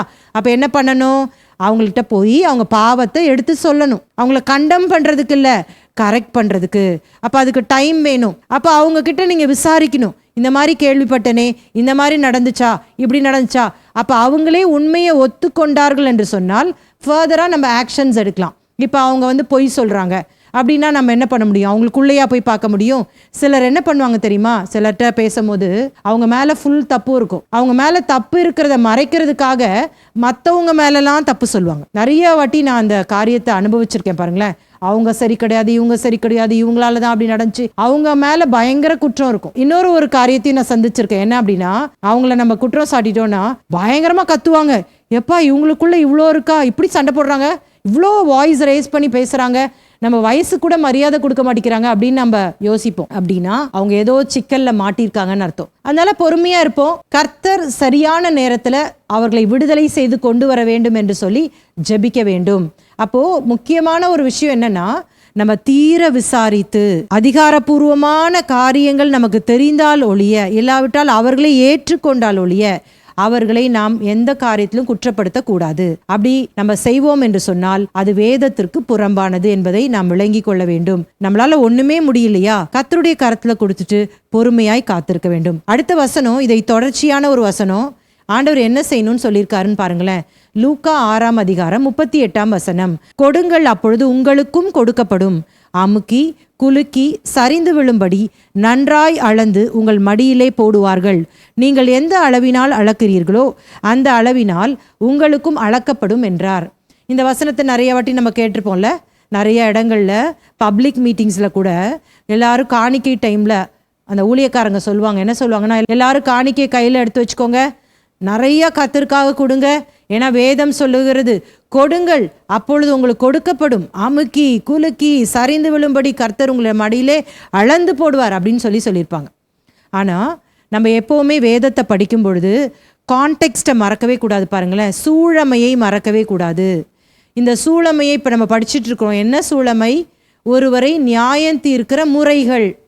இப்போ இயேசு சொல்கிறாரு இதை தொடர்ச்சியாக, கொடுங்கள் அப்பொழுது கொடுக்கப்படும்னா என்ன கொடுக்கணும் அப்படின்னு நம்மளே ஒரு கொஸ்டின் கேட்டுக்கலாமா? என்ன கொடுக்கணும்? அன்பை கொடுக்கணும், மன்னிப்பை கொடுக்கணும், இரக்கத்தை காண்பிக்கணும் அப்படின்றது தான் ஆண்டவர் இந்த இடத்துல கொடுங்கள் அப்படின்றத சொல்கிறாரு. இப்போ ஒரு வார்த்தை அங்கே போடப்பட்டிருக்கு, வரி அங்கே சொல்லப்பட்டிருக்கிறது என்னது? அமுக்கி குலுக்கி சரிந்து விழும்படி நன்றாய் அளந்து உங்கள் மடியிலே போடுவார்கள். அந்த நாட்களில் உங்களுக்கு ஞாபகம் இருக்கா? நம்மளாம் சிறு பிள்ளைகளாக இருக்கும் போது, இப்போ நம்ம வீட்டில் கூட ஆளாக்கு பயன்படுத்துவோம். இப்போ அரிசி காலையில் அள்ளுறதுக்கு ஆளாக்கு பயன்படுத்துவோம். மெஷரிங் கப் அந்த காலத்தில் இரும்பில் இருக்கும், அலுமினியத்தில், சில்வர், பித்தளையில் கூட இருக்கும். விதவிதமாக வச்சுருப்போம். இப்போ உதாரணமாக அந்த காலத்தில் இந்த கல் வச்சு தானியங்கள் எல்லாம் அளக்க மாட்டாங்க. மற்ற பொருளை கல் வச்சு அளப்பாங்க, அந்த மெஷரிங் ஸ்கேல் வச்சு. ஆனால் தானிய வகைகள், அரிசி, பருப்பு இதெல்லாம் பார்த்தீங்கன்னா படியில் அளப்பாங்க. அப்போ அந்த படியில் அளக்கிறவங்க, இப்போ வியாபாரிகள் ரொம்ப தாராள குணமாக இருந்தாங்கன்னு வச்சுக்கோங்களேன், அந்த படிக்குள்ளே அந்த பொருளை போட்டுட்டு அப்படியே ஆட்டுவாங்க. அப்போ தான் அங்கே ஸ்பேஸ்லாம் அது ஃபில் ஆகும். அப்புறம் தலையில் அப்படி நல்லா தட்டுவாங்க. அதுதான் அமுக்கி குலுக்கி. அப்படின்னா என்ன அர்த்தம்னா, ஃபுல்லாக நிரம்புற வரைக்கும் பண்ணி அப்புறம் நமக்கு கொடுப்பாங்கல்ல. அதுதான் இங்கே இயேசு சொல்கிறாரு. இப்போ ரூத்துடைய வாழ்க்கையில் நீங்கள் பார்க்கும் பொழுது, ரூத்துக்கு போவாஸ் பரிசாக 6 படி வார்கோதுமையை என்ன பண்ணுவார், அவருடைய மடியில் அளந்து கொட்டினார் அப்படின்னு பார்க்குறோம்ல. அதுதான் இப்போ என்ன ஆண்டவர் சொல்கிறாருன்னா, நீங்கள் மற்றவங்களுக்கு இரக்கத்தை காட்டினீங்கன்னா, அவங்க தப்பு பண்ணும்போது, அவங்க பாவம் செய்யும்போது மற்றவங்களுக்கு இரக்கத்தை காட்டுறீங்க, மற்றவங்கள நீங்கள் அன்பு செலுத்துறீங்க, மற்றவங்கள மன்னிக்கிறீங்க, அவங்க திருந்துறதுக்கு டைம் தரீங்க. நான் என்ன பண்ணுவேன் தெரியுமா? நீங்கள் எப்படி கொடுத்தீங்களோ அதே போல் அல்ல, அதே அளவின்படி அல்ல, நான் அமுக்கி குலுக்கி சரிந்து விழும்படிக்கு உங்கள் மடியிலே அளந்து போடுவேன் என்று சொன்னால், நீங்கள் தப்பு பண்ணும்போது இதை விட ஜாஸ்தியாக உங்களுக்கு நான் மன்னிப்பையும் அன்பையும் இரக்கத்தையும் காட்ட போகிறேன். அதான் அதனுடைய அர்த்தம். பார்த்தீங்களா? மனிதனால் இதை முடியாது பாருங்களேன். இதற்காக தான் கர்த்தர் நமக்கு பரிசுத்த ஆவியானவரை கொடுத்திருக்கிறார். ரோமர் 5:5 வாசிக்கிறேன் பாருங்க. மேலும் நமக்கு அருளப்பட்ட பரிசுத்த ஆவியினாலே தேவ அன்பு நம்முடைய இருதயங்களில் ஊற்றப்பட்டிருக்கிறபடியால் அந்த நம்பிக்கை நம்மை வெட்கப்படுத்தாது. பரிசுத்த ஆவியானவர் நம்முடைய இருதயத்தில் ஊற்றப்பட்டிருக்கிறபடினால தான் அவங்க தப்பு பண்ணால் கூட அவங்கள மன்னிக்க முடிகிறது. அவங்க நமக்கு துரோகம் பண்ணால் கூட அவங்கள மன்னிக்க முடியுது. நமக்கு நல்லாவே தெரியும் அவங்க பொய் சொல்கிறாங்கன்னு, நல்லாவே தெரியும் அவங்க தப்பு பண்ணுறாங்கன்னு, நமக்கு எவிடன்ஸ் எல்லாமே இருக்கும். ஆனாலும் அவங்க பொய் சொல்லுவாங்க. ஆனாலும் நம்ம மன்னிக்கிறோம். பார்த்தீங்களா எப்படி அப்படின்னு சொன்னால், பரிசுத்த ஆவியானவர் நமக்குள் இருக்கிறபடியால் அவர்களை கரெக்ஷனுக்காக நம்ம வெயிட் பண்ணுறோம். சாந்தம் உள்ளவர்களாக அந்த இடத்துல நம்ம டீல் பண்ணுறோம், ஆவிக்குரியவர்களாக டீல் பண்ணுறோம். அதை பார்த்து நமக்கு அதுக்கேற்ற பலனை நமக்கு தருவார். கலாத்தியர் 5:22-23 ஆவியின் கனியை பற்றி பவுல் எழுதுகிறார். ஆவியின் கனியோ அன்பு, சந்தோஷம், சமாதானம், நீடிய பொறுமை, தயவு, நற்குணம், விசுவாசம், சாந்தம், இச்சையடக்கம், இப்படிப்பட்டவைகளுக்கு விரோதமான பிரமாணம் ஒன்றுமில்லை. அப்போ பரிசுத்த ஆவியானவர் நமக்குள்ளே இருப்பார் என்று சொன்னால் இந்த கனி தான் நமக்குள்ளேருந்து வரும். இப்போ நம்ம மேலே சொல்லப்பட்டது போல மற்றவங்க தப்பு பண்ணால் நமக்கு கோவம் அவங்கள ஜட்ஜ் பண்ணுறோம் பாருங்கள். அப்படியே பயங்கரமாக கத்துவாங்க, பயங்கரமாக மற்றவங்களை அப்படியே அவங்கள பார்க்குற விதமே பயங்கரமாக இருக்கும். கடுகு போட்டால் பொரிஞ்சிடும், அந்த அளவுக்கு அப்படியே கடுமையாக பார்ப்பார்கள். அந்த சுயநீதிக்காரர்கள் மூஞ்செல்லாம் நீங்கள் பார்த்தீங்கன்னா அப்படி தான் இருப்பாங்க. சுத்தமாக இரக்கமோ அன்போ இருக்கவே இருக்காது, ஜனங்களை குறித்த பாரமும் இருக்காது. அவங்க இப்படி தான் கடுகடுன்னு நிற்பாங்க. ஆனால் ஆண்டவர் சொல்கிறாரு, நீங்கள் எந்த அளவினாலே அளக்கிறீர்களோ அதே அளவினால உங்களுக்கு அளக்கப்படும். இன்னும் ஃபர்தர் மோர், இன்னும் அதிகமாகவே உங்களுக்கு கொடுக்க போகிறேன். எப்படி கொடுக்க போகிறேன் அப்படின்னா, இரக்கத்தையும் அன்பையும் அந்த மன்னிக்கிற காரியத்தையும் அமுக்கி குலுக்கி சரிந்து விழும்படிக்கு உங்களுக்கு நான் தரப்போகிறேன். ஆகவே இந்த வசனத்தினுடைய உள்ளான அர்த்தத்தை நீங்கள் அறிந்து கொள்ள வேண்டும். இதை விளக்குகிற வகையில் கீழே 2 உதாரணங்களை கொடுக்குறார். ஒன்று என்ன அப்படின்னு சொன்னால், குருடனுக்கு குருடன் வழிகாட்டுவது, பிளைண்ட் லீடிங் பிளைண்ட். இன்னொன்று துரும்பு உத்திரம், ஸ்பெக் அண்ட் பீம் அப்படின்னு போட்டிருக்கு. ஒன்னொன்னா நம்ம படிக்கலாம். லூக்கா 6:39-40. பின்னும் அவர் ஒரு உவமையை அவர்களுக்கு சொன்னார். குருடனுக்கு குருடன் வழிகாட்டக்கூடுமோ? இருவரும் பள்ளத்தில் விழுவார்கள் அல்லவா? இதை ஃபர்ஸ்ட் நான் எக்ஸ்பிளைன் பண்ணிடுறேன். யார் குருடன் அப்படின்னு நீங்கள் சொல்கிறார் அப்படின்னா, தவறாக வேதத்தை வியாக்கியானம் செய்து போதிக்கிற போதகர்கள். இன்றைக்கு சோம்பேறி கிறிஸ்டியன்ஸ் பெருகிட்டே இருக்கிறாங்க. பைபிள் எடுத்து படிக்கிறதே கிடையாது பாருங்களேன். என்னென்ன தவறான காரியங்கள் நம்மளை சுற்றி கொஞ்சம் சொல்கிறேன் பாருங்கள், நீங்கள் நோட் பண்ணி வச்சுக்கோங்க, இதில் நீங்கள் விழுந்துடாதீங்க. ஓகேயா? முதல்ல செழிப்பின் உபதேசம். எப்போ பார்த்தாலும் உலக பிரகாரமான ஆசீர்வாதத்துக்காகவே ஜனங்களை ஓட வைப்பாங்க. சர்ச்சுக்கு போனாலும் சரி, எந்த கூட்டத்திற்கு போனாலும் சரி, உனக்கு என்ன தேவையாக இருந்தாலும் கர்த்தர் கொடுப்பார், இதை தருவார், அதை தருவார், இதே சொல்லிகிட்டே இருப்பாங்க. பாருங்களேன், இவங்க வாயிலிருந்து ஒரு நாளும் மனம் திரும்புன்னு வரவே வராது. உன் பாவ வழிகளை விட்டு வான்னு வராது. எப்போ பார்த்தாலும் ஆண்டவர் கொடுப்பார் கொடுப்பார் கொடுப்பார், அறிக்கை செய்ய கொடுப்பார், அறிக்கை செய்ய கொடுப்பார். இதை செயின் மாதிரி வர இன்னொரு உபதேசம் தான் கிருபையின் உபதேசம். கிருபையினால் நீங்கள் இருக்கிறீங்க, உங்களுக்கு என்ன வேணாலும் ஆண்டவர் தருவார் தருவார் தருவார். இன்னொரு குரூப் இருக்குது. என்ன அப்படின்னா, ஒரு முறை நீங்கள் ரட்சிக்கப்பட்டுட்டா ஆண்டவர் நரகத்துக்கு அனுப்ப மாட்டார். இதை குறித்து ஏராளமாக நம்ம பைபிள் இன்சைட்ஸ்லேயே நான் உங்களுக்கு சொல்லி கொடுத்துட்டேன். ஒரு உதாரணத்தை மட்டும் நீங்கள் மறக்கவே மறக்காதீங்க. 6 லட்சம் புருஷர்களை ஆண்டவர் எகிப்து தேசத்திலிருந்து கானானுக்கு நேராக புறப்பட செய்தார். ஆனால் நம்ம பைபிள் வாசித்திருக்கிறோம், எத்தனை பேரை ஆண்டவர் கானானுக்கு கொண்டு போனார்? 2 பேர் தான், யோசுவாவும் காலேப்பு மட்டும்தான். அப்போ மீதமுள்ள எல்லாருமே முறுமுறுத்தார்கள், தேவனை பரீட்சை பார்த்தார்கள், தேவனுக்கு பிரியமில்லாத காரியத்தை செய்தபடினால் வனாந்திரத்திலே அழிக்கப்பட்டு விட்டார்கள். அப்போ கிறிஸ்தவர்களாய் மாறிவிட்டோம், எகிப்திலிருந்து புறப்பட்டு விட்டோம், அது ஒரு புறம். ஆனால் வனாந்திரத்திலே தேவனுக்கு பிரியமான காரியங்கள் செய்யாமல் போனால், அந்த வனாந்திரத்திலே கர்த்தருடைய வார்த்தையின்படி நடக்காவிட்டால், அங்கே 1 கொரிந்தியர் 10ஆம் அதிகாரத்தில் சொல்லப்பட்டிருக்கிறது, தேவன் அநேகரிடத்தில் பிரியமாய் இருக்கவில்லை. அவர் தாங்க எகிப்திலிருந்து அழைச்சாரு, அவர் தான் வனாந்தரத்தில் காப்பாற்றினாரு, எல்லாமே பண்ணாரு. கிருபையினால தான் எல்லாமே செஞ்சார்ல, அவங்க நீதியினாலையா செஞ்சாரு? ஆனாலும் அவங்க தவறு செய்யும் பொழுது தண்டித்தார். அதுபோல ரட்சிப்பை பெற்றுவிட்டோம்னு சொல்லிட்டு இன்னைக்கு மற்றவர்களை குற்றப்படுத்தி கொண்டு பாவம் செய்ய தூண்டுகிற இப்படிப்பட்ட பிரசங்கிமார்கள், இவர்கள் யாருன்னா குருடருக்கு குருடர் வழி காட்டுறாங்க. இவங்க போய் பாதாளத்தில் விழுறது மாத்திரம் இல்லை, மற்றவங்களையும் விழ வைக்கிறாங்க. ரொம்ப ஜாக்கிரதையாக இருக்கணும்.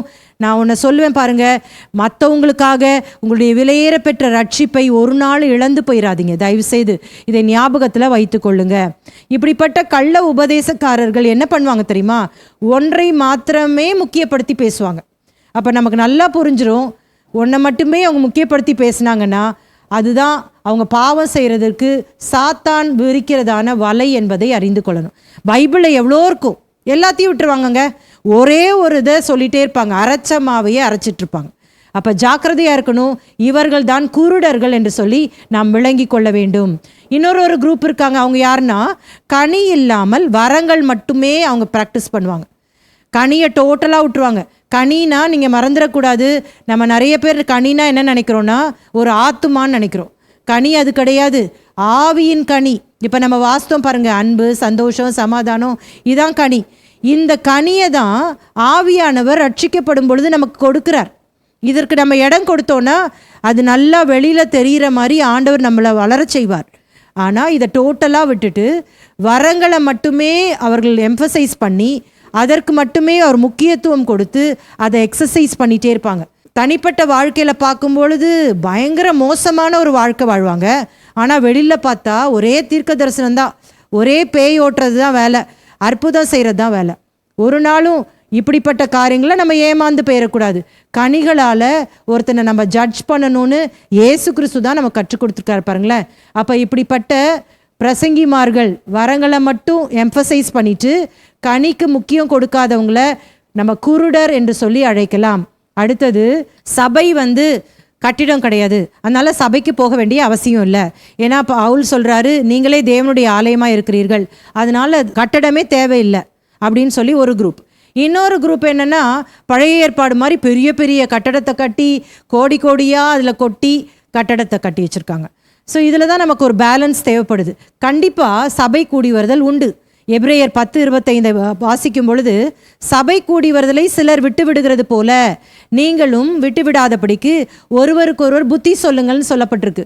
அப்படின்னா இதை நம்ம எப்படி இதை எடுத்துக்கொள்ளலாம் அப்படின்னா, கட்டடம் இருந்தால் தானே கூட முடியும். உங்களுக்கு ஆண்டவர் என்ன வசதி கொடுத்துருக்கிறாரோ அதற்கு ஏற்றவாறு ஒரு கட்டிடத்தில் நீங்கள் கூடலாம். ஆனால் கட்டடத்தை ஆண்டவர் ஒரு நாளும் பரிசுத்தப்படுத்த மாட்டார், நபர்களை தான் ஆண்டவர் பரிசுத்தப்படுத்துவார். ஸோ அப்படி ஒரு டைவர்ஷனுக்கு போயிடக்கூடாது. அதுதான் நான் எப்போவுமே சொல்லுவேன் பாருங்களேன், வெச்சா குடும்பி சரிச்சா மொட்டைன்னு சொல்லிட்டு ஒன்று கட்டடம்னு அப்படியே அலையிறது, இன்னொன்று கட்டடமே வேணாம் சபைக்கே போக மாட்டோன்னு வீட்டில் உட்காந்துருக்குறது. ஸோ இது எல்லாமே என்னென்னா குருடர்கள். இன்றைக்கி பார்த்தீங்கன்னா கிறிஸ்தவர்கள் அப்படின்னு எடுத்துக்கிட்டிங்கன்னா இந்த ஒவ்வொரு கேட்டகரியிலும் நிறைய பேர் இருக்கிறத நீங்கள் பார்க்கலாம். இப்போ உதாரணமாக செழிப்பின் உபதேசத்தை பின்பற்றுகிற ஒரு கூட்டம் இருக்காங்க. கிருபையின் உபதேசம், கிளைமேட் அண்ட் பொசிசிட், அறிக்கையிடு அள்ளிக்கோ அப்படின்னு ஒருத்தவங்க இருக்கிறாங்க. ஒரு முறை ரட்சிக்கப்பட்டால் நீங்கள் ரட்சிக்கப்பட்டது தான், ஆண்டவர் மறுபடியும் உங்களை ஆக்கினை தீர்ப்பு கொண்டு வர மாட்டார். Once saved always saved. அடுத்தது ஒரே இதை பிடிச்சிக்கிட்டு உட்காந்துட்டு இருக்கிறது, இதுதான் பண்ணுவேன் அப்படின்னு. கனியே இருக்காது, வரங்களை மட்டும் பிடிச்சிட்டு இருக்க ஒரு கூட்டம் இருக்குது. அப்புறம் சபை ஐக்கியம் தேவையில்லை, நாங்கள் வீட்டில் தான் ஆராதிப்போம், இன்னும் கட்டடத்தில் தான் வந்து ஆராதிக்கும். இப்படி ஒவ்வொரு குரூப்புக்குமே ஒரு பெரிய பெரிய கூட்டம் இருக்க தானே செய்து. இது பேர் தான் குருடர்கள். இவர்கள் தான் குருடர்களை பின்பற்றுகிற குருடர்கள். இவங்க 2 பேரும் என்ன பண்ணுவாங்க, குழியில தான் போய் விழுவாங்க அப்படின்றது தான் இயேசு இங்கே சொல்கிறாரு. 40ஆம் வசனம், சீஷன் தன் குருவுக்கு மேற்பட்டவன் அல்ல, தேறினவன் எவனும் தன் குருவை போல் இருப்பான். அப்போ இயேசு கிறிஸ்து இப்போ தன்னுடைய சீஷர்களுக்கு தான் இதெல்லாம் சொல்லி கொடுக்குறார். நான் என்ன சொல்லி கொடுக்குறேனோ அதுபடி என்னுடைய சீஷர்கள் செய்வார்கள். அவன் குருவுக்கு மேற்பட்டவன் அல்ல. நீனே ஒரு உபதேசத்தை கிரியேட் பண்ணிக்காதப்பா. இப்போ நான் யோசித்து பார்த்தேன், ஒருவேளை இயேசு கிறிஸ்து சப்போஸ் வந்தார்னா, வரமாட்டார், இப்போ வந்து இந்த போதகர்கள்ட்டெல்லாம் வந்து சொல்கிறாருன்னு வச்சுக்கோங்களேன், எப்பா நீ செய்கிறது தப்புப்பா, இந்த மாதிரி செழிப்புன்னு சொல்லி உலக பிரகாரமான ஆசீர்வாதத்துக்கு கொண்டு போகாத தம்பி, இப்படிலாம் செய்கிறது தப்பு, ஒன்ஸ் சேவ்டு ஆல்வேஸ் சேவ்டு எங்கடா படித்த நீ, இப்படிலாம் சொன்னால் இங்கே பாருங்கள் இயேசு அமைதியாக போயிடுங்க, நாங்கள் உம்முடைய ராஜ்யத்தை கட்ட வந்திருக்கோம் அப்படின்னு சொல்லிட்டு. யாருன்னா குருவுக்கு மேற்பட்ட சீஷர்கள். ஆனால் இங்கே இயேசு சொல்கிறாரு, சீஷன் எப்படிப்பட்டவனா இருப்பானா, குருவுக்கு மேற்பட்டவன் அல்ல, தேறினவன் எவனும் தன் குருவை போல தான் இருப்பான். அவன் இயேசுவை போல தான் இருப்பான். இயேசு சாந்தமாக இருந்த மாதிரி அவனும் சாந்தமாக இருப்பான். இயேசு எப்படி அவர் மாய்மாலத்தை கடிந்து கொண்டாரோ அது மாதிரி தான் மாய்மாலத்தை கடிந்து கொள்வான். இயேசு எப்படி அவர் நிதானமாக ஆவிக்குரிய ரீதியாக அவர் எல்லா காரியங்களும் கரெக்ஷனுக்காக அவர்கள் திருந்த வேண்டும், மனம் திரும்ப வேண்டும் என்ற பாரத்தோடு செயல்பட்டாரோ அது மாதிரி தான் சீஷன் இருப்பான். பாருங்க, இந்த யூதர்களை பார்த்தீங்கன்னா அவ்வளோ போதனைகளுங்க, அவ்வளோ பிசாசை துரத்துறாரு, ஜனங்கள்லாம் விடுதலை பண்ணுறாங்க, எவ்வளோ அற்புதம் செய்கிறாரு. இவருக்கு நல்லாவே தெரியுது, இப்போ கொஞ்ச நேரத்தில் இந்த வேத பாரகர்கள், பரிசேயர்கள், இந்த மூப்பர்கள் தான் தன்னை சிலுவையில் அறைய போகிறாங்கன்னு தெரியும். ஆனால் எருசலேமை பார்த்து கண்ணீர் விட்டாராம். எருசலேமே எருசலேமே, இந்த நாளிலாக நீ மனம் திரும்பாவிட்டால் எப்படின்னு சொல்லிட்டு அழுறாராம். இந்த கள்ள உபதேசக்காரர்கள், இந்த சுயநீதிக்காரர்களுக்கு ஒரு சொட்டு கண்ணீர் வருமா? அதுதான் அந்த இடத்துல தான் நான் சொல்கிறேன், அவங்க குருடர்கள், பாரம் இல்லாமல் செயல்படுகிறவர்கள் அப்படின்றத நீங்கள் நினைவில் வச்சுக்கணும். த blind lead the blind fall in the ditch. இவர்கள் குருடர்களாக இருந்து இவர்கள் வழிகாட்டி அவர்களையும் அவர்கள் நரகத்திற்குள்ளே தள்ளுகிறார்கள். அடுத்த வசனத்துக்கு போயிடலாம். லூக்கா 6ஆம் அதிகாரம் 41ஆம் வசனம். நீ உன் கண்ணில் இருக்கிற உத்திரத்தை உணராமல் உன் சகோதரன் கண்ணில் இருக்கிற துரும்பை பார்க்கிறது என்ன? அல்லது நீ உன் கண்ணில் இருக்கிற உத்திரத்தை உணராமல் உன் சகோதரனை நோக்கி, சகோதரனே நான் உன் கண்ணில் இருக்கிற துரும்பை எடுத்து போடட்டும் என்று நீ சொல்வதெப்படி? மாயக்காரனே, முன்பு உன் கண்ணில் இருக்கிற உத்திரத்தை எடுத்து போடு, பின்பு உன் சகோதரன் கண்ணில் இருக்கிற துரும்பை எடுத்து போட வகை பார்ப்பாய். அந்த 2வது உதாரணம் இதுதான். முதல் என்ன சொன்னேன், பிளைண்ட் லீடிங் பிளைண்ட், அதாவது குருடனுக்கு குருடன் வழிகாட்டி. 2வது இந்த நியாய தீர்ப்பு அப்படின்னு நம்ம படிக்கும் போது, சகோதரன் கண்ணில் வெறும் தூசி தான் இருக்குது, துரும்பு தான் இருக்குது, ஆனால் உன் கண்ணில் என்ன இருக்குது, பெரிய உத்திரம் பீம் வச்சுட்டு இருக்கிற. நீ என்ன பண்ணுற, உன் பெரிய அந்த குற்றத்தை அந்த பாவத்தை நீ அதை எடுத்து அதை ஆண்டவர்கிட்ட போய் நான் மனம் திரும்புகிற ஆண்டவரேன்னு சொல்லாமல் உன் சகோதரன் இருக்க அந்த சின்ன துரும்ப போய் பார்த்துக்கிட்டு நீ தப்பு பண்ணிட்டேன்னு சொல்லி அவனை குற்றம் சாட்டுறியே. மாயக்காரனே, முன்பு உன் கண்ணில் இருக்கிற இந்த உத்திரத்தை எடுத்து போட்டுரு, அப்புறம் நீ போய் உன் சகோதரனுக்கு நீ ஹெல்ப் பண்ணலாம். ஆனால் இந்த நியாயம் திருக்குறள் என்ன பண்ணுறாங்க, அவங்க ஒரு பெரிய காரியத்தை செஞ்சிட்ருப்பாங்க, அதை மறைக்கணுன்றதுக்காக மற்றவங்க மேலே பழியை சுமத்திடுவாங்க. இது அரசியல் கட்சி நடத்துகிற மாதிரி தான் சில வேளையில் இருக்கும் பாருங்களேன். இப்போ நாங்கள் ஊழியத்தில் இருக்கிறனால நல்லா இதில் எக்ஸ்பீரியன்ஸ் பண்ணியிருக்கேன். இப்போ யாரையாவது நீங்கள் இந்த தப்பு பண்ணிங்களா, இந்த காரியத்தை கேள்விப்படுறோமே அப்படின்னு கேட்டால் அவங்க தப்பு பண்ணுறாங்க பண்ணலன்றதை சொல்லணும். அதை விட்டுருவாங்க, சுத்தமாக விட்டுட்டு அவங்க என்ன இப்படி பண்ணாங்க, இவங்க இப்படி பண்ணாங்க, நான் அதனால சர்ச்சைக்கே இனிமேல் வரவே மாட்டேன்ருவாங்க. இதுதான் இந்த காரியம். உன் கண்ணிலே உத்திரத்தை வைத்து கொண்டு உன் சகோதரனுடைய கண்ணில் இருக்கிற துரும்பை பார்க்கிறது என்ன? அவங்கள பார்த்து என்ன சொல்கிறாரு, மாயக்காரனே, ஹிப்போக்ரைட் அப்படின்னு அழைக்கிறார். ரொம்ப ஜாக்கிரதையாக இருக்கணும். ஆண்டுடைய பிள்ளைகள் எந்த சூழ்நிலையும் வஞ்சிக்கப்பட்டு போகக்கூடாது. இதற்கு என்ன காரணன்றதை பின்வரும் வசனங்களை சொல்கிறாரு. 43, 44. நல்ல மரமானது கெட்ட கனி கொடாது, கெட்ட மரமானது நல்ல கனி கொடாது. அந்தந்த மரம் அதனதன் கனியினால் அறியப்படும். முட்செடிகளில் அத்திப்பழங்களை பறிக்கிறதும் இல்லை, நெருஞ்சி செடியில் திராட்சை பழங்களை பறிக்கிறதும் இல்லை. இதுலேருந்து என்ன புரியுது உங்களுக்கு? இது மேலே இருக்கிற கனி மேட்டர் இல்லை, கீழே இருக்க ரூட் தான் மேட்டர். வேர் சரியில்லாததுனால தான் அது அப்படி கனி கொடுக்குது. நல்ல மரமாக இருந்தால் நல்ல கனியை கொடுக்கும், கெட்ட மரமாக இருந்தால் கெட்ட கனியை தானே கொடுக்கும். இப்படி இமேஜின் பண்ணுங்களேன், ஒரு மரம் இருக்குது, அது கெட்ட மரம். ஆனால் என்ன பண்ணுறோம் அப்படின்னா, அந்த நல்ல மரத்தில் இருக்கிற கனியை சல்லோடேப் போட்டு ஒட்ட வச்சிடுறோம். அப்போ வெளியில் என்ன பண்ணுது? அழகான சூப்பரான அந்த கனி தொங்குது. வெளியிலேருந்து பார்க்குறவங்களுக்கு எப்படி தோணும்? எப்பா என்ன சூப்பராக இருக்குல்ல, அப்படியே கம கமன் மாம்பழம், கொய்யாப்பழம் அவ்வளோ வாசனையாக இருக்குதே அப்படின்னு அவங்க நினச்சிப்பாங்க. ஆக்சுவலாக அதை பக்கத்தில் போயிட்டு அதை இப்படி லைட்டாக பிடுங்கினான்னு வச்சுக்கோங்களேன், அந்த சலோ டேப் வந்து என்ன ஆயிரும்? வந்துடும். இல்லைன்னா ஒரு புயல் வீசட்டும், ஒரு காற்று வீசட்டும், ஒரிஜினல் அதனங்க நிற்கும். ஒரிஜினலே சில வேளையில் நிற்கிறதுக்கு தடுமாறுது. அப்போ எப்படி ஒட்ட வச்சது நிற்கும்? அது விழுந்துடும். அதனால தான் சில வேளையில் அவங்க வாழ்க்கையில் சில காரியங்களை சுட்டி காட்டும் பொழுது அவங்க யாருமே ஏற்றுக்கொள்ளாத காரணம் என்னென்னா, வெளிப்புறமாக சூப்பராக இருக்கும், படிப்பிலையா பயங்கர டாப்பாக இருப்பாங்க, வேலையிலையா அவங்கள மாதிரி சூப்பரானவங்க வேறு யாருமே இருக்க மாட்டாங்க. ஆனால் அவங்க உள்ளான பாவங்கள், அந்த ரூட், அந்த வேரில் அவங்க காணப்படுகிற காரியங்கள் அது வெளியில் இருக்கிறவங்களுக்கு தெரியவே தெரியாது. அது மாய்மாலம் பண்ணிகிட்ருக்கோம். என்கிட்ட கனி இருக்கிற மாதிரி மற்றவங்க அதை பார்த்து ஏமாந்து போட்டோன்னு அதை நடிச்சிட்ருக்கோம். ஆனால் ஆண்டவர் சொல்கிறாரு, நல்ல மரம் நல்ல கனியை கொடுக்கும், கெட்ட மரம் கெட்ட கனியை கொடுக்கும். அப்போ கெட்ட கனி கொடுக்குதா? பொய் சொல்கிறோமா, திருடுறோமா, மற்றவர்களை மோசடி பண்ணுறோமா, அதுதான் கனி. அப்போ என்ன பண்ணணும்? நம்ம கெட்ட மரமாக இருக்கிறோன்னு சொல்லிட்டு நம்ம பரிசுத்தமாகிறதுக்கு ஆண்டவருடைய கரத்தில் அர்ப்பணிக்கணும். ஆண்டவர்கிட்ட நம்ம பரிசுத்தத்திற்காய் கெஞ்சணும். ஆண்டவரே என்னை கழுவி சுத்திகரிங்க, வேதனை உண்டாக்கும் வழி என்னிடத்துல உண்டோ என்று ஆராய்ந்து பார்க்கிறேன் அப்படின்னு சொல்லி ஆண்டவர்கிட்ட கேட்கணும். அந்தந்த மரத்தினுடைய கனியினால் அது அறியப்படும். அப்போ வெளியில் என்ன பேசுகிறோமோ, வெளியில் என்ன ஆக்ரோஷமாக நடந்துக்கிறோமோ அதுதான் அந்த மரம். சரிங்களா? இப்போ நம்ம சொல்லக்கூடாது. சிலர் சொல்லுவாங்க, பாஸ்டர்மா நான் வந்து கோவமே படமாட்டேன், யாராவது என்னை ஏதாவது ஏற்றி விட்டுட்டாதான் என்னால் அதை நிறுத்திக்கவே முடியாது அப்படின்னு சொல்லி. அப்போ நான் அவங்கள பார்த்து கேட்பேன், நம்ம சாதாரண மனிதர்களாக உட்காந்துட்டு இருக்கும் போது யாருக்காவது கோவம் வருமா? இப்போ நான் சும்மா இப்போ நின்றுட்டுருக்கேன், நான் திடீர்னு கத்துவேனா? கத்துனேன்னா நான் யார்? நான் பைத்தியம் இல்லை? நான் சும்மாவே ஒன்றுமே நடக்காத போது கத்துனேனா? யாராவது நம்மளை இரிட்டேட் பண்ணும் போது நம்ம கத்துனோன்னா தான் அது பேர் கோபம். சரிங்களா? நான் உதாரணமாக சொல்லி கொடுத்த ஒன்று, இப்போ நம்ம இருதயம் ஒரு பாட்டில் மாதிரி. நம்ம வந்து இருதயத்துக்குள்ளே என்ன வச்சுருக்கிறோமோ அதை வந்து நம்ம ஆட்டும் போது, அதாவது மற்றவங்க இரிட்டேட் பண்ணுறது தான் அந்த ஆட்டுறது. அப்போ வெளியே வந்து தெரிக்குது பாருங்கள், அதான் சண்டை போடுறது, அதுதான் கத்துறது நம்ம. அப்போது அது தெரிக்கும் பொழுது என்ன வருது பாருங்கள்? கோவத்தில் நான் பேசிட்டேன், ஏதோ என்னோட ஸ்லிப் ஆஃப் த டங்கில் அது வந்துருச்சுன்னு சொல்கிறோம்ல, கிடையவே கிடையாது. இருதயத்தின் நிறைவினால் வாய் பேசும் அப்படிங்கிறதான் இயேசு இங்கே அடுத்த வசனத்தில் சொல்லியிருப்பார். நல்ல மனுஷன் தன் இருதயமாகிய நல்ல பொக்கிஷத்திலிருந்து நல்லதை எடுத்து காட்டுகிறான், பொல்லாத மனுஷன் தன் இருதயமாகிய பொல்லாத பொக்கிஷத்திலிருந்து பொல்லாததை எடுத்து காட்டுகிறான். இருதயத்தின் நிறைவினால் அவன் வாய் பேசும். அப்போ எல்லாத்துக்கும் காரணம் என்னென்னா இருதயம்தான். இருதயத்தில் சேர்த்து வச்சிருக்கிறது தான் வெளியில் அது வந்து நடக்கும்.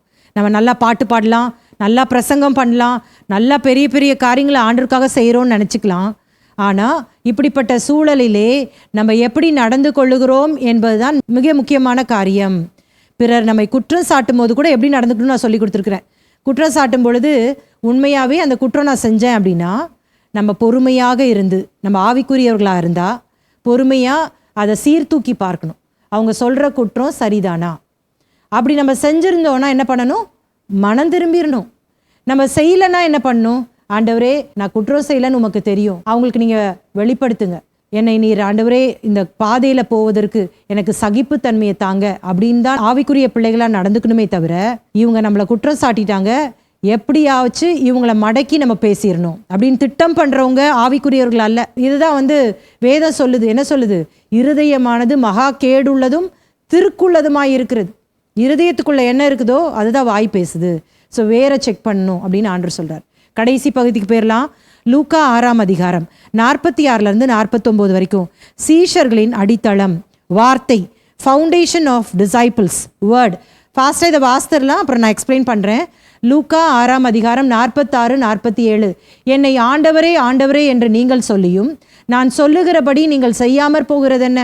என்னிடத்தில் வந்து என் வார்த்தைகளை கேட்டு அவைகளின்படி செய்கிறவன் யாருக்கு ஒப்பாயிருக்கிறான் என்று உங்களுக்கு காண்பிப்பேன். இப்போ என்ன பண்ணுறோன்னா, நிறைய கிறிஸ்டியன்ஸ் ஏசப்பா ஏசப்பா ஏசப்பா தான், வாயை திறந்தா ஏசப்பா, உட்காந்தான் ஏசப்பா, நின்னா ஏசப்பா, கனவுல கூட ஏசப்பா தான். ஆனால் ஆண்டவர் சொல்கிறாரு, ஆண்டவரே ஆண்டவரேன்னு சொல்கிறியே, என்னை ஆளுகை செய்கிறவரே ஆளுகை செய்கிறவரே. ஆண்டவரேன்னா அதன் அர்த்தம் மை லார்ட் சொல்லிட்டு நான் சொன்ன இந்த வார்த்தைக்கு நீ கீழ்ப்பட மாட்டேங்கிற. இப்போ சமவெளி பிரசங்கத்தில் எவ்வளோ சொல்லி கொடுக்குறேன், இது ஒன்றாவது நீ கீப்பப் பண்ணுறியா? ஆனால் ஆண்டவரே ஆண்டவரே ஆண்டவரேன்னு சொல்லிக்கிற, என்ன பிரயோஜனம்? நான் உனக்கு ஒரு காரியத்தை சொல்லித்தரேன் பாருங்க அப்படின்னு சொல்லி ஆண்டவர் சொல்கிறாரு. என் வார்த்தைகளை கேட்டு அதன்படி செய்கிறவன் எப்படி இருப்பான், என் வார்த்தைகளை கேட்டு அதன்படி செய்யாதவன் எப்படி இருப்பான்றத சொல்றாரு. வாசிக்கலாமா? 2 காரியத்தை சொல்றாரு. கண்மலையில் கட்டின வீடு, மணலின் மேல் கட்டின வீடு. வாசிக்கலாம். 48-49. ஆழமாய் தோண்டி கற்பாறையின் மேல் அஸ்திபாரம் போட்டு வீடு கட்டுகிற மனுஷனுக்கு ஒப்பாயிருக்கிறான். பெருவெள்ளம் வந்து நீரோட்டம் அந்த வீட்டின் மேல் மோதியும் அதை அசைக்க கூடாமற் போயிற்று. ஏனென்றால் அது கண்மலையின் மேல் அஸ்திபாரம் போடப்பட்டிருந்தது. என் வார்த்தைகளை கேட்டும் அவைகளின்படி செய்யாதவன் எவனோ அஸ்திபாரம் இல்லாமல் மண்ணின் மேல் வீடு கட்டினவனுக்கு ஒப்பாயிருக்கிறான். நீரோட்டம் அதன் மேல் மோதினவுடனே அது விழுந்து முழுவதும் அழிந்தது என்றார். அப்போ 2 காரியத்தை இங்கே சொல்றார். ரொம்ப முக்கியமான காரியம். அதாவது நான் கற்றுக் கொடுத்த இந்த வார்த்தைகளை கேட்டு அதன்படி செய்கிறவன் எவனோ, நான் கற்றுக் கொடுத்த இந்த வார்த்தைகளை கேட்டு அதன்படி செய்யாதவன் எவனோ. 2த்தையும் பிரிச்சுட்டார். இப்போ பாருங்க, கேட்டு செய்கிறவன், கேட்டு செய்யாமல் இருக்கிறவன். கேட்காதவனை பற்றி பிரச்சனையே கிடையாது. இப்போ என்ன சொல்றாரு? கேட்டு செய்கிறவன் கண்மலையின் மேல் கட்டின வீடு, கேட்டு செய்யாதவன் மண்ணின் மேல் கட்டின வீடு. 2 வீட்டின் மேலும் பெருமழை வருகிறது, 2 வீடுமே நிறைய புயல் காற்று சந்திக்குது. அப்படின்னா என்ன அர்த்தம்? பிரச்சனை வருது. இவங்களையும் சிலர் குற்றம் சாட்டுறாங்க, இவங்களையும் சிலர் நியாயம் தீர்க்கிறாங்க, நிறைய காரியங்கள் நடக்குது. கண்மலையின் மேலே கட்டின வீடு அது நிலைத்து நின்றது. எவ்வளோ மோதினாலும் அதை எதாலையும் ஷேக் பண்ணவே முடியல. ஏன்னா அது கிறிஸ்துவாகிய கண்மலையின் மேல் கட்டப்பட்ட வீடு. அது என்ன நினைக்குதுன்னா, நீ என்னை குற்றம் சாட்டினா நான் எது நடந்துருமா? கிடையாது. கர்த்தர் என்னை நியாயம் தீர்க்கிறவர், அவர் என்னுடைய வாழ்க்கையில் இதை அனுமதிக்கிறார் என்று சொல்லி நான் ஏற்றுக்கொள்கிறேன். அன்றியும் அவருடைய தீர்மானத்தின்படி அழைக்கப்பட்டவர்களாய் தேவனிடத்தில் அன்பு கூறுகிறவர்களுக்கு சகலமும் நன்மைக்கு தான் நடக்க போகுது. நீ என்னை நியாயம் தீர்த்தா என்ன, நீ என்னை குற்றம் சாட்டினா என்ன, குற்றம் சாட்டாட்டா என்ன. ஆனால் மணலின் மேல் கட்டின வீடு என்ன பண்ணும் தெரியுமா? ஐயோ, என்னையா நீ குற்றம் சாட்டிட்ட, இனிமேல் எனக்கு இயேசுவே வேண்டாம், இனிமேல் எனக்கு சபை தேவை கிடையாது, அவங்க என்னை இப்படி பேசிட்டாங்க, இனிமேல் எனக்கு வேண்டாம். இவ்வளோ நாள் பட்ட கஷ்டத்தெல்லாம் ஒரே நாளில் போச்சு. அதுதான் அந்த மணலின் மேல் கட்டின வீடு. அது நிலைத்து நிற்க முடியாமல் விழுந்து அழிந்து போனது. 2 விஷயத்தை நம்ம இந்த சமவெளி பிரசங்கத்தினுடைய இந்த இறுதி வார்த்தைகளில் நம்ம கற்றுக்கொள்கிறோம். 1, அவருடைய வார்த்தையின்படி நடக்கிறவன். இன்னொன்று, அவருடைய வார்த்தையின்படி செய்யாதவன். இன்னைக்கு உங்களையும் என்னையும் பார்த்து தான் ஆண்டவர் கேட்குறாரு, நீ எந்த கூட்டத்தில் இருக்கிற? நான் சொன்ன வார்த்தையின்படி நடந்தனா நீ கண்மலையின் மேலே கட்டின வீடை போல இருக்கிற. எந்த பிரச்சனை வந்தாலும் கடைசி வரைக்கும் உறுதியாக நீ நிற்ப. ஆனால் அதே நேரத்தில் நீ மணலின் மேலே கட்டப்பட்டிருந்தனா இன்னைக்கு கண்மலையாகி இயேசுவின் மேலே நீ உன் வீட்டை கட்டு அப்படின்றது தான் ஆண்டவர் சொல்லித்தராரு. சொல்லித்தரும்போது 3 H ஞாபகம் வச்சுக்கோங்கன்னு ஒன்று சொல்லி கொடுத்தேன். என்ன அப்படின்னா, happiness within you, harmony with others, holiness and to God. அதாவது உள்ளான சந்தோஷம், ஒருவரோடொருவர் நாம் இணக்கமாக சந்தோஷமாக சமாதானமாய் வாழ்வது. 3ஆவதாக தேவனோடு கூட இருக்கிற அந்த பரிசுத்த வாழ்க்கை. இந்த காரியத்தின்படி நடப்போம் என்று சொன்னால் நம்முடைய உள்ளான சந்தோஷத்துக்கு எந்த ஒரு அசைவுமே ஏற்படாது. அதன் விளைவாக தான் மற்றவர்களோடு கூட நம்ம இணக்கம் உள்ளவர்களாக இருக்க முடியும். அதன் விளைவாக தேவனோடு கூட சரியான உறவிலே அந்த பரிசுத்த வாழ்க்கையில வளர முடியும்.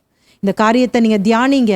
கர்த்தர் இந்த வார்த்தைகள் மூலமாக நம்மை ஆசீர்வதிப்பாராக. கண்களை மூடி ஜெபிக்கலாமா? கிருபையும் இரக்கமுள்ள நல்ல தகப்பனே, இந்த மாலை வேளைக்காக ஸ்தோத்திரம். எங்களோடு பேசின நம்முடைய வார்த்தைகளுக்காக நன்றி. தொடர்ந்து இந்த வார்த்தைகள் எங்களுக்குள்ள கிரியை செய்யட்டும். 30, 60, 100 பலன் கொடுக்கட்டும். இயேசுவின் நாமத்தில் ஜெபிக்கிறோம் நல்ல பிதாவே, ஆமேன். கர்த்தர் உங்களை ஆசீர்வதிப்பார்.